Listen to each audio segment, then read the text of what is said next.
Tiny home, little house, same magic.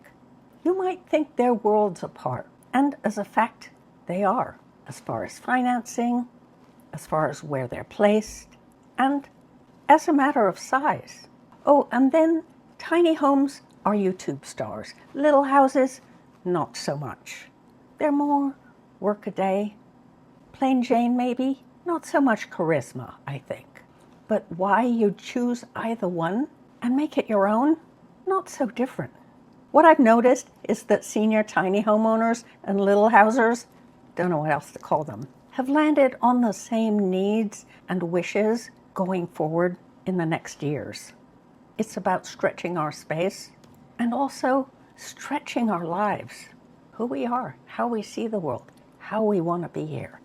Let me get started.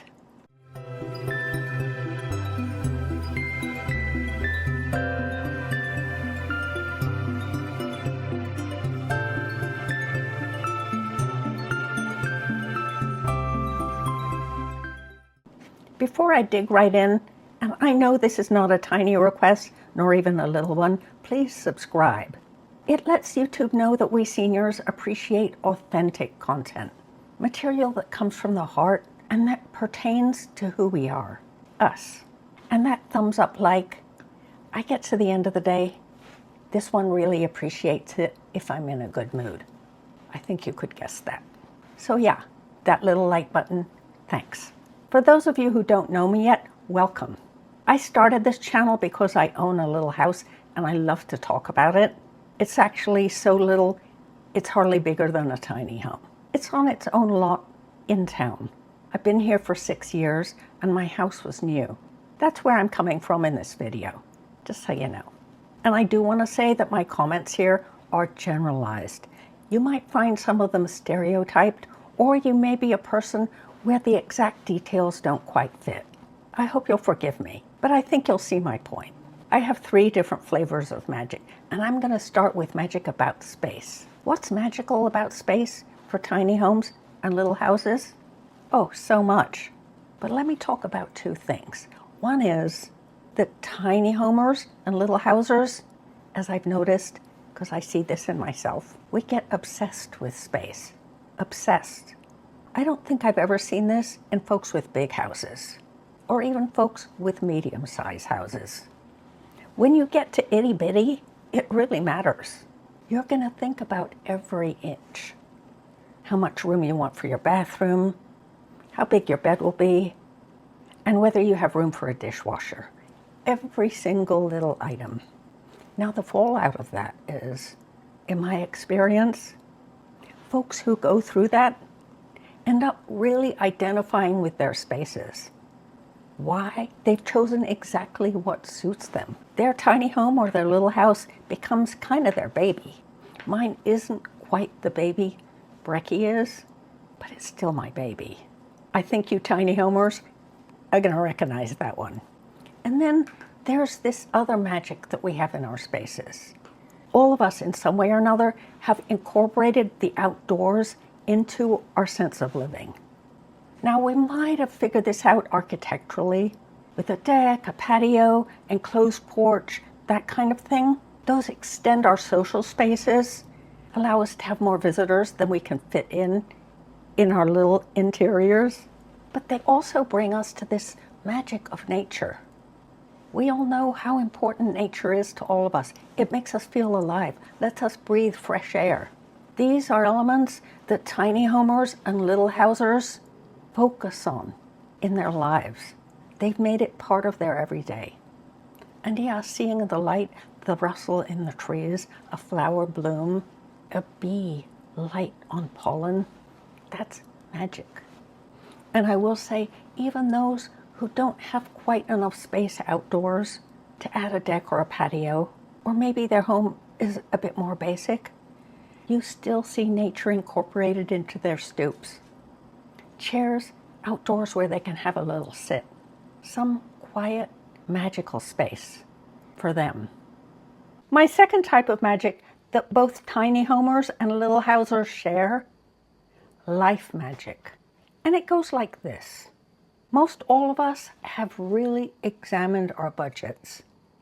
And our wish to go smaller very often involves counting the pennies, figuring out how we want to allocate our resources, and sometimes even being able to free up resources that maybe before you allocated to housing.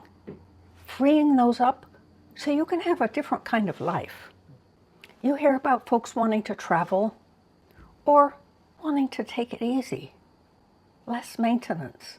You hear about folks wanting to spend more time on their painting and other craft activities. Some folks want to be out kayaking, some going for long drives.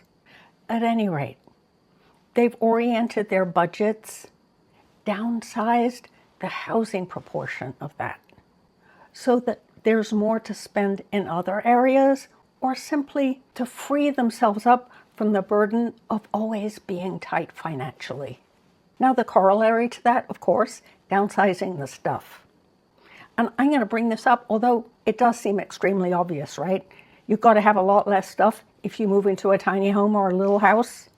But here's the thing about downsizing, and I don't think we talk about this enough. To me, downsizing is a radical rite of passage for seniors. It's too easy to underestimate it in my mind.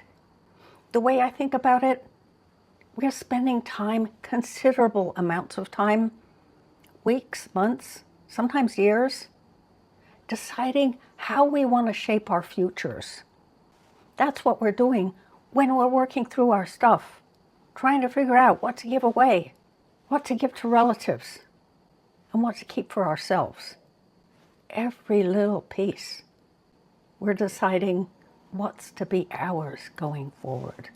That is a dramatic commitment. And nowhere is it clearer than if you're moving into a tiny home or a little house, and that's what you have to do. But if you've noticed, you don't see too many tiny homers and little housers complaining about how little they have, although they obviously have very little. And I think the reason for that is this. After you've been through the downsizing process, you get a certain kind of clarity about your life. You've had your eyes wide, making decisions about what you'd like for your future. And once you're rid of the things that you don't want in your life anymore, I mean the whole apparatus, but the stuff, yes, there's a certain magic in that. You get kind of a twinkle about it. It makes life easier. Not so many things to decide about anymore. It's not just a relief, it's something special after you've been through that. Hard to describe really for me, but I certainly feel that. And those of you who've already downsized, I'm sure you recognize what I'm talking about. There's a freeing feeling on the other side. It's hard to imagine this as you're actually doing the task of downsizing. But the ease on the other side, it's magical. My third kind of sparkle is joy magic. The emotional content of owning a tiny home or a little house. There's something special about having one of those.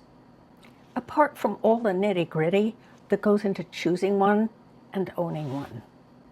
What kind of magic am I talking about?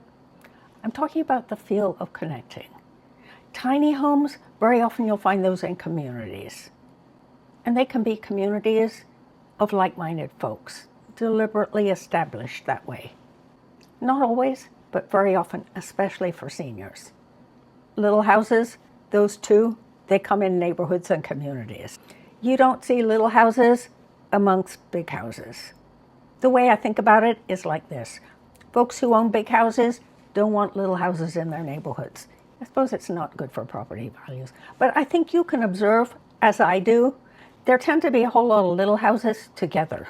It might be several blocks of small houses, or it might be a whole town. This town pretty much is all small houses. The big houses are across the river. There are historical reasons for that, yeah. This is a blue-collar town. Across the river, very white-collar. So there's an identity and familiarity as you go about these neighborhoods. A fellow feeling as you see others in their smaller homes. They're grounded in a similar space.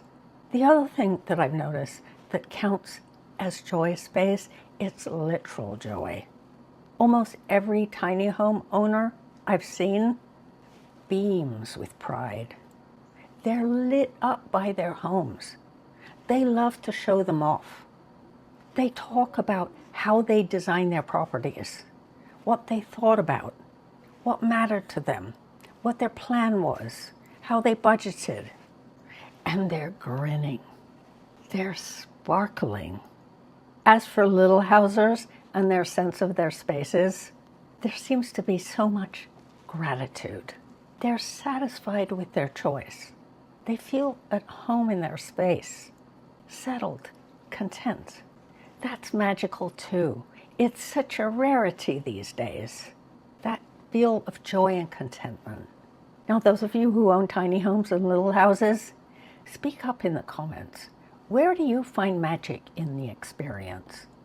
What about your homes makes you sparkle? Can you identify any of the features that I brought out? Oh, I'm sure you have more. Write them in the comments. As for me, that's enough for now. But we'll talk soon, all right? Don't forget to subscribe, and I'll see you then.